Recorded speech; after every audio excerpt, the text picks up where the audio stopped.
Hi friends, எப்படி இது மாதிரி க்யூட்டாக ஒரு ரிங் பாக்ஸ் பண்ணலான்னு பார்க்கலாமா? நான் கொடுத்துருக்க மெஷர்மெண்ட்டில் பேப்பரை கட் பண்ணிக்கோங்க. கட் பண்ணதுக்கப்புறமா அதை 4ஆக ஃபோல்டு பண்ணணும். அதுக்கப்புறம் அதை பாதி அந்த மாதிரி ஃபோல்டு பண்ணிக்கோங்க. அதுக்கப்புறம் மேலேருந்து இந்த மாதிரி சென்டரில் ஃபோல்டு பண்ணிக்கோங்க. ஃபோல்டு பண்ணிவிட்டு இந்த ஃபஸ்ட்டு லைன் இருக்குல்ல, அங்கே இந்த மாதிரி மேலேயும் கீழேயும் ஃபோல்டு பண்ணிக்கோங்க.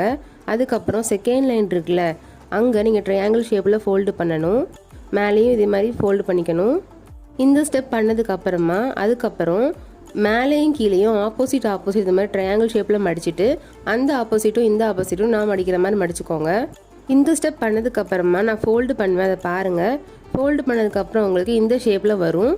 அதுக்கப்புறம் மேலே இந்த மாதிரி நான் ஃபோல்டு பண்ணுவேன் பாருங்கள், இந்த மாதிரி அமுக்கி விட்டுக்கோங்க. அதுக்கப்புறம் சைட்லேயும் இந்த மாதிரி ப்ரெஸ் பண்ணிங்கன்னா உங்களுக்கு க்யூட்டாக ஒரு ஹார்ட்டின் ஷேப் வந்துடும். நான் இந்த பாக்ஸ்குள்ளே ரிங் வச்சுருக்கேன், நீங்களே பாருங்கள். சப்போஸ் உங்களுக்கு குட்டி சைஸாக பண்ணணும்னா நான் கொடுத்துருக்க மெஷர்மெண்ட்லேருந்து கம்மி பண்ணிக்கோங்க. இந்த வீடியோ உங்களுக்கு பிடிச்சிருக்குன்னு நினைக்கிறேன். லைக் அண்ட் சப்ஸ்கிரைப் பண்ணுங்கள். பாய்.